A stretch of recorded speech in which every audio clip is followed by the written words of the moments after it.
لا ما عاد يرعبني ظلم يهددني لا شيء أخسره لا لا مهما يطول الدرب فالحق معه.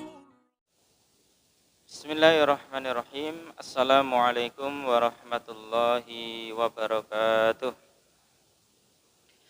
Alhamdulillahi wa kafa, wassalatu wassalamu ala rasulihil mustafa wa ala alihi wa ashabihi ahli sidqi wal wafa.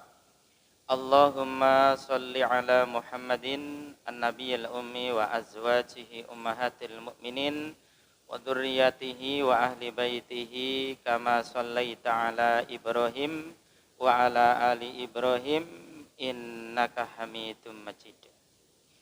Bapak Ibu dan saudara-saudara jamaah Majelis Ta'lim yang semoga Allah senantiasa menjaga, melindungi, merahmati dan memberkahi kita semua. Malam hari ini sebagai bagian kedua dari tema Mabahis fi Tauhidil Asma'i was Sifat, yakni pembahasan tentang Tauhid Asma' was Sifat. Dan ini adalah pertemuan kedua. Yang sebelumnya kita juga telah sampaikan tentang ta'rifut tauhid, definisi tauhid, juga aqsamut tauhid, pembagian tauhid. Dan biar fokus sehingga kita langsung menuju kepada fokus pembahasan dari tauhid asma wa sifat.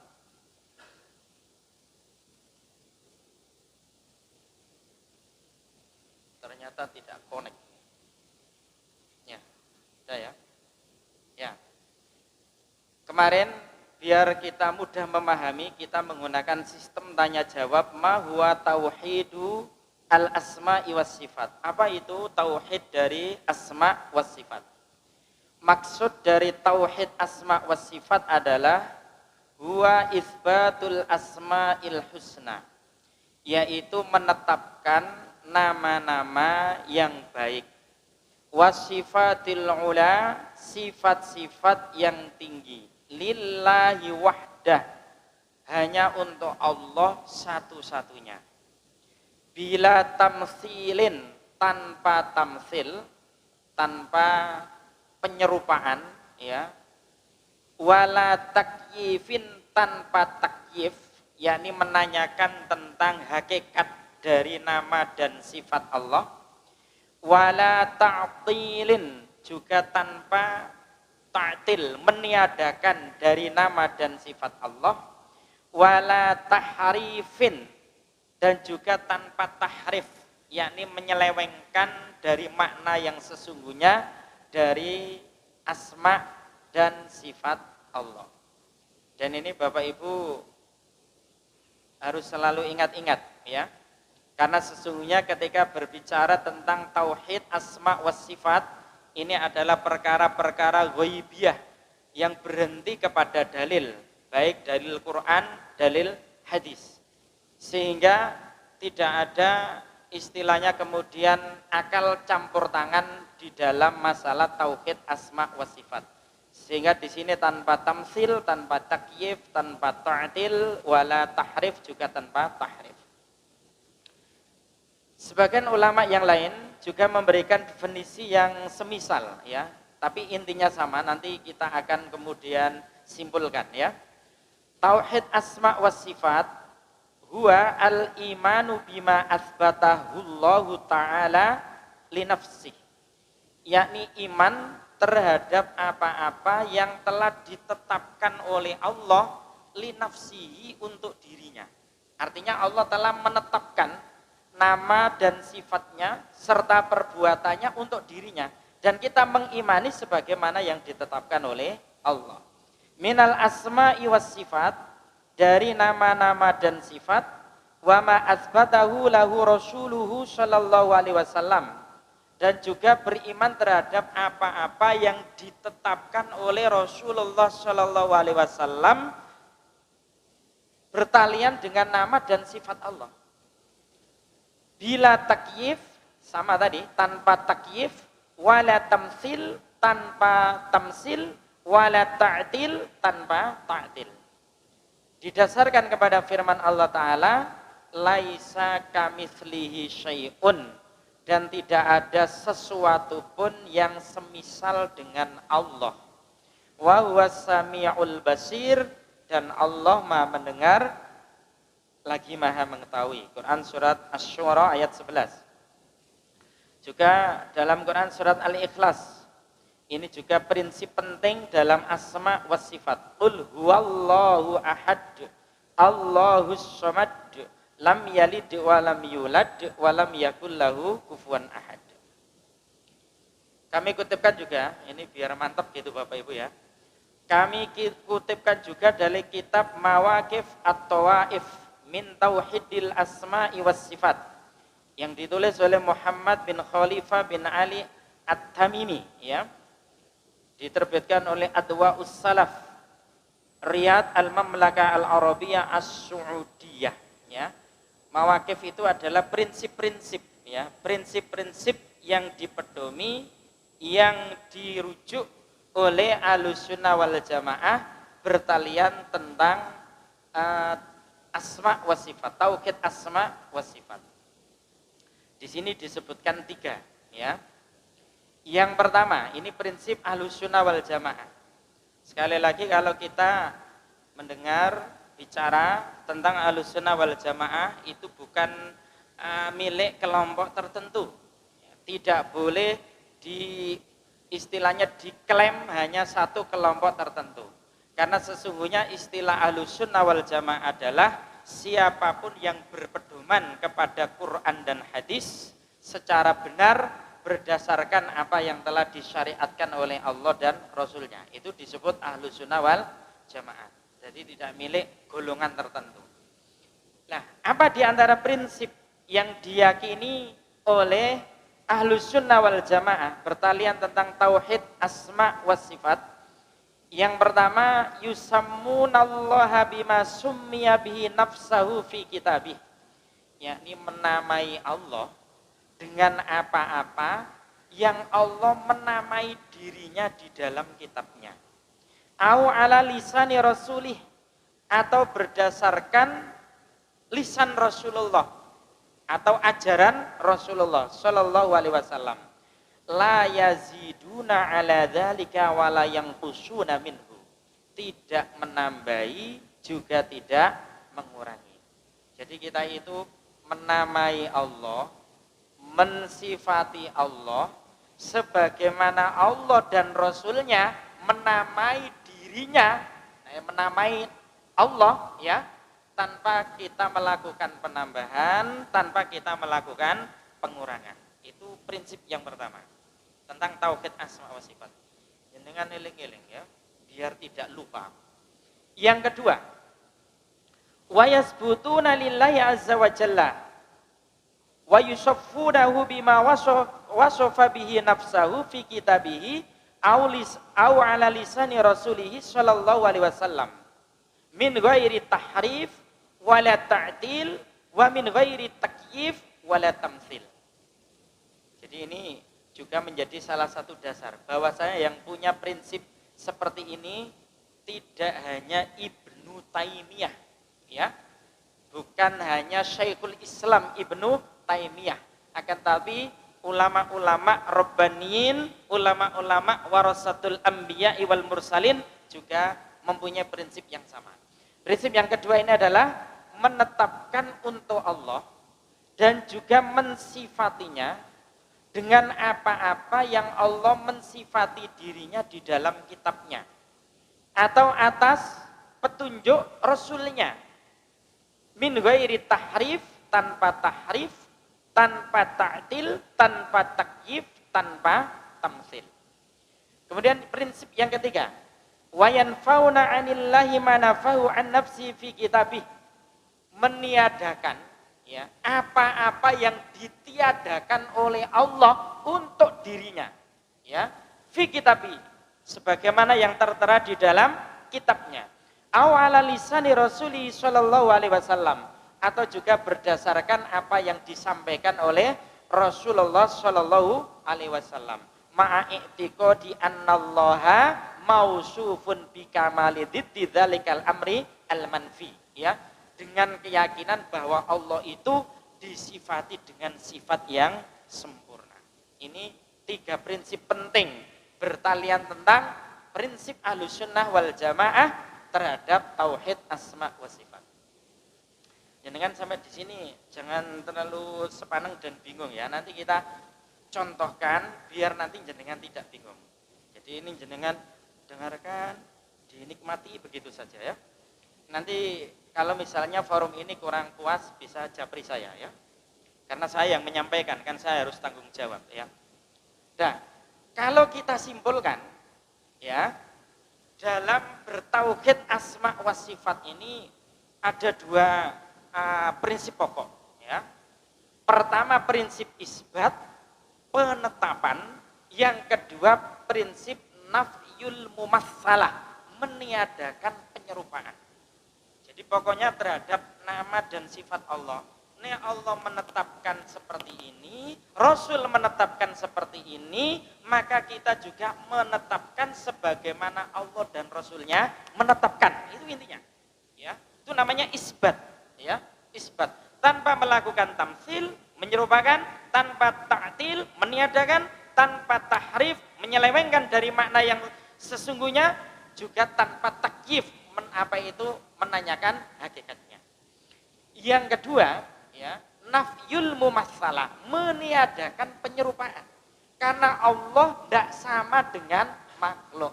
Meskipun nanti ada kosakata yang sama, mungkin secara makna sama, tetapi secara hakikat berbeda. Karena Allah itu kholik, sedangkan selain Allah itu makhluk, dan kholik tidak akan sama dengan makhluk. Nanti kita akan sampaikan contoh-contohnya. Kita dari awal saja, yang paling mudah.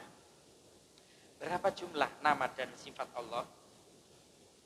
Memang dalam hal ini ada memang beberapa macam pendapat di kalangan para ulama Bapak Ibu.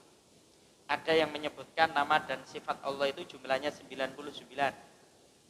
Ada yang menyebutkan jumlahnya 100. Ada yang menyebutkan 200. Ada yang menyebutkan 350. Ada yang menyebutkan 400. Dari berbagai macam pendapat-pendapat itu, ada juga pendapat yang menyebutkan, dan ini yang diijma' atau yang dikonsensusi atau yang telah disepakati oleh para ulama berdasarkan banyak dalil Quran maupun hadis, bahwasanya jumlah nama dan sifat Allah itu tidak ada batasannya, alias tak terhingga, hanya Allah sendiri yang mengetahuinya. Dalilnya mana? Ini satu doa Nabi, di mana Nabi ini berdoa seperti ini, as'aluka bikulli ismin huwalaka sammaita bihi nafsak, aku memohon kepadamu ya Allah dengan segala nama yang menjadi milikmu, au anzaltahu fi kitabik, yang engkau namakan dirimu dengannya dan engkau turunkan dalam kitabmu, au allamtahu ahadan min khalqik, atau yang engkau ajarkan kepada seorang dari makhlukmu, au istaksarta bihi fi ilmil ghaibi indak. Kata-kata ini Pak, yang dijadikan dasar para ulama, jumlah nama Allah dan sifatnya itu tak terhingga. Atau ya, yang engkau rahasiakan dalam ilmu ghaib yang ada di sisimu. Berarti nama dan sifat Allah berdasarkan doa Nabi ini, sahih riwayat Ahmad, nama Allah itu ada yang diajarkan kepada hambanya, ada yang dirahasiakan. Ada yang dirahasiakan. Bisa jadi yang diajarkan kepada hamba Allah dibanding dengan yang dirahasiakan oleh Allah, bisa jadi lebih banyak yang dirahasiakan oleh Allah. Ini cetok sekali. Au istaksarta bihi fi ilmil ghaibi indak, atau engkau rahasiakan dalam ilmu ghaib yang ada di sisimu. Artinya nama dan sifat Allah ada yang dirahasiakan oleh Allah. Ini juga doa Nabi. Ini dibaca saat Nabi itu sujud, ya. Karena saat sujud adalah posisi yang paling dekat dalam sholat antara hamba dengan Allah, itu saat sujud.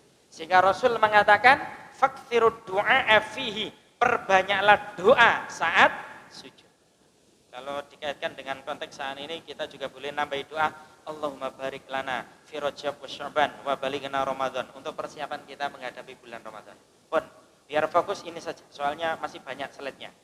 Allahumma inni a'udzu biridhaka min sakhatika. Ya Allah, sesungguhnya aku berlindung dengan ridhamu dari kemurkaanmu. Wa bimu'afatika min 'uqubatika, dan aku berlindung dengan keselamatanmu dari siksamu. Wa a'udzu bika minka, ya, dan aku berlindung denganmu darimu. La uhsi sana'an 'alaika, aku tidak mampu membatasi jumlah pujian kepadamu, sana'an 'alaika, kama asnaita 'ala nafsik, engkau adalah sebagaimana yang engkau pujikan kepada dirimu.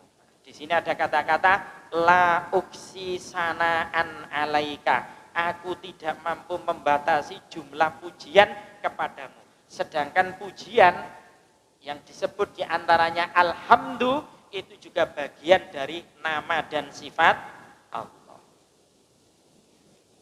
Ini juga dalil dari Quran.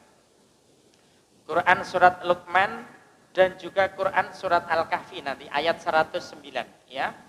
Walau annama fil ardi min syajaratin aqlamun wal bahru yamuddu min ba'di sab'atu abhurim ma nafidat kalimatullah innallaha azizun hakim. Dan seandainya pohon-pohon di bumi ini menjadi pena, seluruh pohon menjadi pena, dan lautan seluruhnya menjadi tinta, ditambahkan kepadanya 7 lautan lagi sesudah keringnya, niscaya tidak akan habisnya dituliskan kalimat Allah. Jenengan nek buka dalam tafsir Ibnu Katsir, ya, manafidat kalimatullah, tidak akan ada habis-habisnya kalimat-kalimat Allah. Ibnu Katsir menyebutkan, mengutip banyak juga para ahli tafsir, maksudnya adalah nama-nama dan sifat Allah. Maksudnya adalah tanda-tanda kekuasaan Allah. Maksudnya adalah hukum-hukum dan hikmah-hikmah Allah. Itu tidak akan habis. Seandainya seluruh pohon-pohon yang ada di muka bumi ini dijadikan tinta, dijadikan pena, dan seluruh lautan dijadikan tinta, itu kalimat-kalimat Allah tidak habis. Nama dan sifat Allah tidak ada habis-habisnya. Atas dasar ini juga bahwasanya nama dan sifat Allah itu yang mengetahui secara pasti hanya Allah. Artinya jumlahnya tak terhingga. Mirip dengan Quran surat Al-Kahfi ayat 109. Di mana surat Al-Kahfi ini insya Allah selalu kita baca setiap hari, setiap malam Jumat, ya, atau hari Jumat, karena sunnahnya hari Jumat atau malam Jumat itu membaca surat Al-Kahfi. Salah satu ayatnya 109 ini itu juga menyebutkan laukanal bahru midadan li kalimati rabbi lanafidal bahru qabla an tanfada kalimatu rabbi walau ji'na bimithlihi madada. Katakanlah, kalau sekiranya lautan menjadi tinta untuk menulis kalimat-kalimat Allah, kata-kata kalimat-kalimat Allah bermakna tanda-tanda kekuasaan Allah, keagungan Allah, kebesaran Allah, hukum Allah, hikmah Allah, dan juga nama-nama dan sifat-sifat Allah. Artinya sangat kuat dasarnya, ya. Sungguh habislah lautan itu sebelum habis ditulis kalimat-kalimat Tuhanku. Meskipun kami datangkan tambahan sebanyak itu pula. Biasanya ada yang menggugat hadis ini, ya. Ketahuilah hadis ini bukan pembatasan, bukan pembatasan. Hadis ini diantaranya maknanya itu sebuah berita. Di antara nama dan sifat Allah itu ada 99, gitu ya. Jadi bukan pembatasan. Soalnya saya baca satu analog menarik yang ditulis oleh Syekhul Islam Ibnu Taimiyah di dalam Aqidah Wasithiyah. Beliau memberikan permisalan yang mudah kalau saya rubah begini. Saya punya uang jumlahnya 100 juta untuk dakwah dan jihad. Apakah uang yang saya punya cuma 100 juta? Tentu saja tidak. Itu menunjukkan sebagian uang saya yang untuk dakwah dan jihad itu saya alokasikan untuk dakwah dan jihad itu 100 juta. Tapi jumlahnya tidak hanya 100 juta uang yang saya punya. Sama halnya dengan itu. Dari perkataan ungkapan ini. Innalillahi tis'atan wa tis'ina isman mi'atan ila wahidah man asyhada falal jannah. Sesungguhnya Allah memiliki 99 nama. 100 kurang 1. Siapa yang menghafalnya pasti masuk surga. Sekali lagi ini bukan pembatasan. Jadi para ulama itu kalau menyimpulkan sesuatu itu mesti dikumpulkan dalil-dalil yang bertalian dengan ini, Pak. Dikumpulkan dalil Quran, dikumpulkan dalil hadis, kemudian baru diistimbati, disimpulkan. Jadi ini bukan pembatasan, tapi ini hanya sebuah berita dan pengajaran bahwasanya sebagian nama dan sifat Allah itu ada 99. 99 kalau kita menghafalnya, memahami kandungan maknanya, juga mengamalkan makna yang ada di dalamnya, maka itu menjadi jaminan masuk surga. Nah, ini 4 prinsip tadi tentang tauhid asma wa sifat. Tidak boleh ta'til, meniadakan, tidak boleh tamsil, menyamakan, tidak boleh tahrif, menyimpang atau mengalihkan ke makna yang lain, juga tidak boleh takyif, menanyakan hakikatnya. Sekarang contohnya. Contoh-contohnya. Ini Pak ya, Bu, contoh-contohnya tentang nama dan sifat Allah kita tetapkan sebagaimana Allah dan Rasulnya menetapkan di dalam Al-Quran dan Al-Hadis. Tidak menambahi, tidak mengurangi, tanpa tamsil, tanpa tahrif, tanpa taktil, tanpa tamsil. Ya. Contoh, ketika ada pertanyaan tentang keberadaan Allah Subhanahu Wa Taala, kita semua yakin Allah itu ada. Di mana Allah? Ya, jawaban yang paling benar berdasarkan Quran maupun hadis, Allah itu di langit, bersemayam di atas arsy. Sedangkan arsy Allah itu di atas ketinggian langit yang ketujuh. Jadi jawaban di mana Allah? Allah ada di mana-mana. Nah, itu kurang tepat. Bahkan nek rada kusro ngono sesat dan menyesatkan, ya. Karena tidak ada dalilnya. Allah di mana-mana itu. Di mana Allah? Allah di mana-mana. Itu tidak ada dalilnya dalam Quran maupun hadis, ya. Tapi jawabannya itu Allah di mana? Allah itu fis sama. Wa huwa 'alal 'arsy istawa. Allah itu di langit bersemayam di atas arsy, ya. Dalilnya diantaranya ini, Quran surat Yunus ayat 3, Quran surat Al-Furqan ayat 59, Quran surat Ar-Ra'd ayat 2, Quran surat Al-Hadid ayat 4, Quran surat Al-Mulk ayat 16, Quran surat Fatir ayat 10.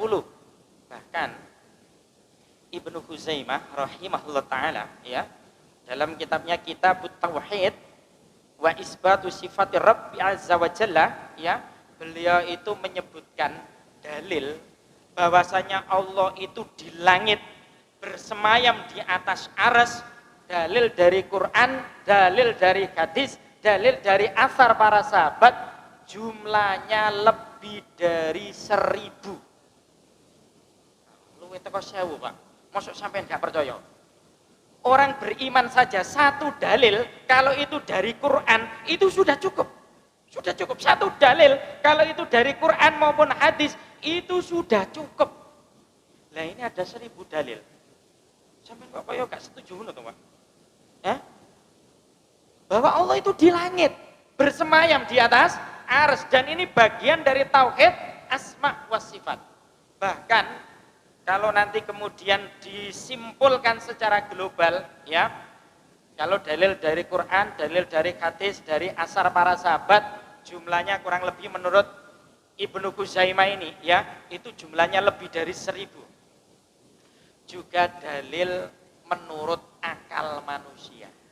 Akal manusia itu juga menyebutkan Allah itu di langit bersemayam di atas arsy. Buktinya apa? Saat orang itu berdoa, itu kan mesti mengangkat tangan. Raf'ul yadain inda doa, berdoa ketika mengangkat tangan, itu menjadi salah satu sebab doa itu dikabulkan oleh Allah. dan ketika mengangkat tangan itu mesti ke atas. Gak ono kemudian mengangkat tangannya ke sana, ya, atau ke bawah, ya, atau ke sana yang menunjukkan Allah ada di mana-mana. Ya enggak? Duh, kok enggak setuju sampean? Ya. Ketika jenengan berdoa kan mesti begini. Dan ketika berdoa mengangkat tangan itu sunnahnya sejajar hatwa mangkibai, sejajar dengan bau atau sejajar furu'a udhunai atau sejajar dengan daun telinga. Mesti gini atau begini.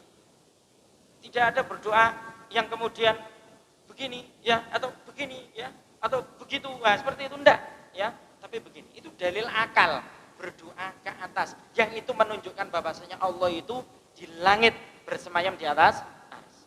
Juga dalil menurut fitrah manusia. Fitrah manusia itu juga mengakui bahwasanya Allah itu bersemayam di atas arsy. Ya.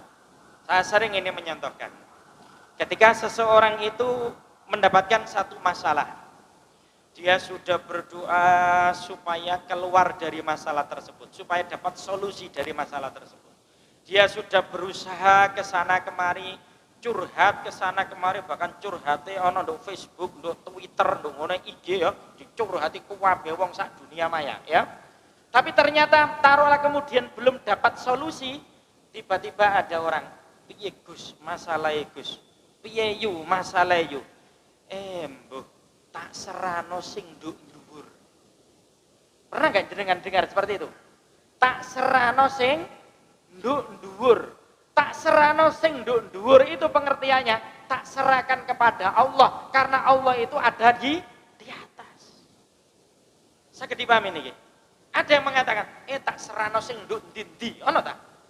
Enggak, ya, mesti tak serano sing nduk dhuwur. Itu fitrah manusia yang menunjukkan bahwasanya Allah itu di langit bersemayam di atas arsy. Dalil yang cukup mudah. Saat Nabi Isra Mi'raj. Saat Nabi Mi'raj khususnya, ini Isra kan perjalanan dari Mekah ke Palestina, Masjidil Haram ke Masjidil Aqsa. Tapi ketika Nabi Mi'raj naik langit lapis pertama, ketemu Nabi Adam, ke langit lapis kedua, ketemu Nabi Isa dan Nabi Yahya bin Zakaria, ke langit lapis yang ketiga, ketemu dengan Nabi Yusuf alaihissalam, ke langit lapis yang keempat, bertemu dengan Nabi Idris alaihissalam, ke langit lapis yang kelima, bertemu dengan Nabi Harun alaihissalam, ke langit lapis yang keenam, bertemu dengan Nabi Musa alaihissalam, ke langit lapis yang ketujuh, bertemu dengan Nabi Ibrahim alaihissalam. Setelah itu Nabi Muhammad diliputi cahaya dan terus naik ke atas sampai ke Sidratul Muntaha, sampai kemudian bertemu dengan Allah Subhanahu wa taala. Sedangkan Sidratul Muntaha itu di puncak ketinggian langit yang ketujuh. Sehingga jarak antara Nabi dengan Allah saat bertemu dengan Allah dalam Mi'raj itu baina qausaini au adna, sejarak 2 busur panah atau lebih dekat. Kemudian Nabi mendapatkan perintah sholat yang awalnya sehari semalam sebanyak 50 kali. Itu di langit bersemayam di atas arsy, ya. Itu jelas sekali dalil Isra Mi'raj itu, ya. Bagaimana dengan ayat ini? Ya, biasanya ada orang gugat-gugat begitu ya. Wa huwa ma'akum aina ma kuntum, ya. Juga di dalam Quran surat awal Al-Waqiah ayat 85, ya. Wa nahnu aqrabu ilaihi min hablil warid, dan Dia Allah bersama kamu di mana saja kamu berada. Ya. Ini kan biasanya orang yang dipakai dalil Allah ada di mana-mana, ya kan? Padahal kalau kita bicara tentang kaitannya bersama itu kan tidak selalu berdampingan dekat sini.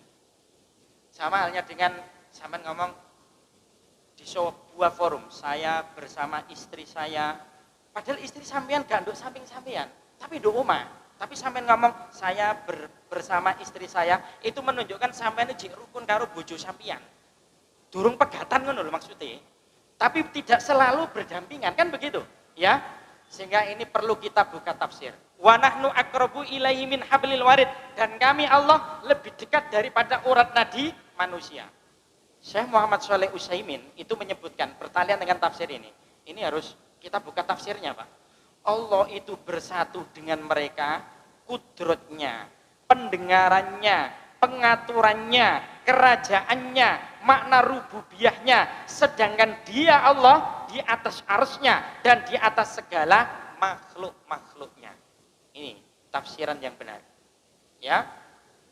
Juga di dalam apa itu pendapat ya, salah satu seorang imam yang besar namanya Sufyan As-Sauri rahimahullah taala ketika menjelaskan tentang masalah wa huwa ma'akum aina ma kuntum ya, Imam As-Sauri ini menyebutkan sesungguhnya apa yang dimaksud oleh ayat tersebut ialah yang bersama kita itu ilmunya Allah sebagaimana yang telah diriwayatkan tentang ayat tersebut dari Imam Al-Bukhari. Ilmunya Allah, kemahakuasaannya Allah, kebesarannya Allah Subhanahu wa taala. Contoh yang kedua, ya. Ini tentang Allah bersemayam di atas arsy sudah jelas ya Pak ya.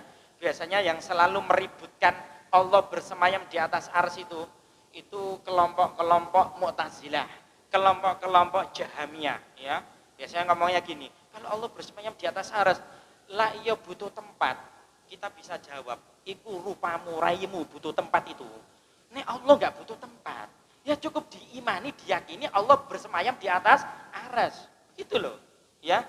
Sebagaimana kemarin sudah kita sebutkan perkataan Imam Malik, al-istiwa maklum, wal kaif anhu majhul, was-su'al anhu bid'ah, wal iman bihi wajib, wal ingkar bihi kafir. Cetok sekali itu sudah dalilnya seperti itu. Jadi istiwa bersemayam di atas arsy itu diketahui pakai dalil-dalil dari Quran maupun hadis. Tapi bagaimana istiwa Allah hakikatnya ini hanya Allah yang mengetahui, majhul ya. Wal kaif anhu majhul, was-su'al anhu bid'ah. Bertanya tentang hakikat istiwanya Allah, hukumnya bid'ah. Wal iman biwajib, mengimani Allah beristiwa di atas arsy, hukumnya wajib. Wal ingkar bi kafir, tapi mengingkari Allah itu bersemayam di atas arsy, hukumnya kafir loh.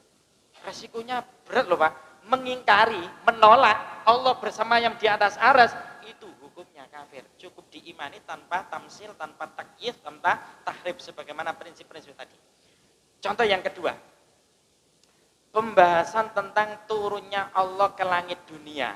Mabahis fi nuzulillahi ila sama'id dunya. Kan ada hadis Nabi.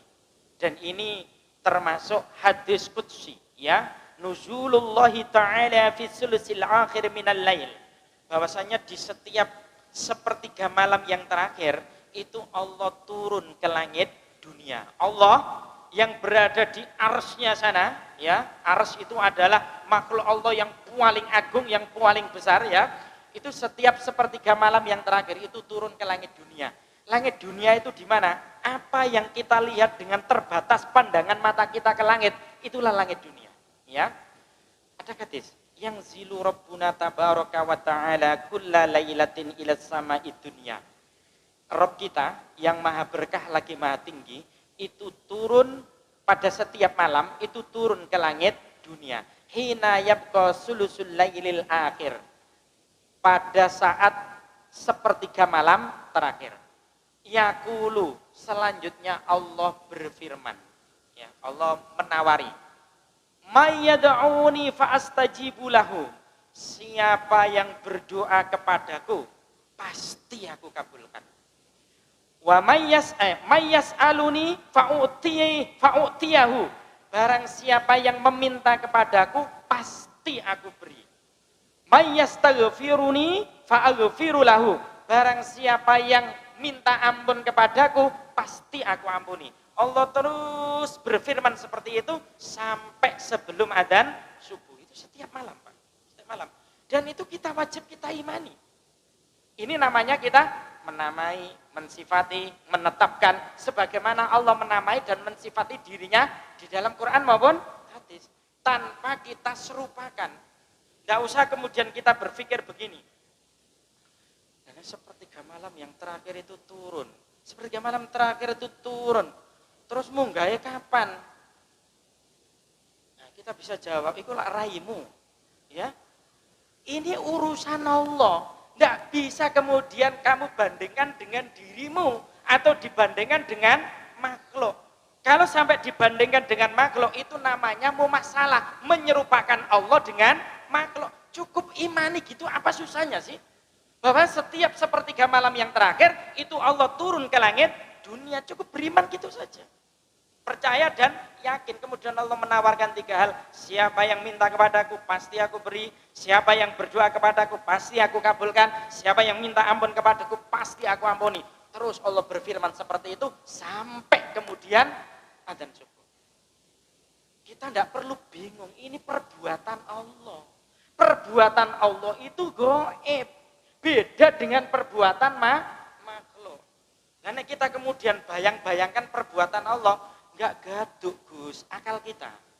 Ya enggak gaduk akal kita ini. Ya, enggak perlu kemudian kita pikir-pikir, kita bayang-bayangkan piye turunnya kaya Superman, enggak perlu. Ini perbuatan Allah itu enggak perlu ditanya-tanyakan seperti itu. Cukup percaya, cukup yakin. Ini maksudnya bagian dari tauhid asma wa sifat. Ini apa itu hadisnya tadi? Tentang tangan Allah. Tentang tangan Allah. Wa annahu lahu yadaini bila kaifin. Bahwasanya Allah itu mempunyai 2 tangan tanpa perlu ditanyakan bagaimana hakikat tangannya Allah. Kama qala khalaqtu biyadayya, surat Syad ayat 75. Jelas sekali ini, aku ciptakan dengan kedua tanganku. Jelas ayat ini menunjukkan bahwa Allah itu punya tangan. Wa kama qala bal yadahu mabsuutani. Dan ini sebagaimana firman Allah, akan tetapi kedua tangan Allah itu terbuka. Dalam hadis Nabi, innallaha yaqbidu yaumal qiyamatil arda wa takunus samawat bi yamini tsumma yaqulu anal malik. Sesungguhnya Allah akan menggenggam bumi pada hari kiamat dan langit-langit berada di tangan kanannya, lalu berfirman, akulah raja. Jelas sekali ayat ini maupun hadis ini menunjukkan bahwa Allah itu punya tangan. Cukup kita yakini Allah punya tangan. Ya, tanpa kemudian kita serupa-serupakan tangan Allah dengan tangan makhluk. Nanti juga kita sebut dalam Quran surat Al-Baqarah ayat 255, yakni ayat kursi, wasi'a kursiyuhus samawati wal ard.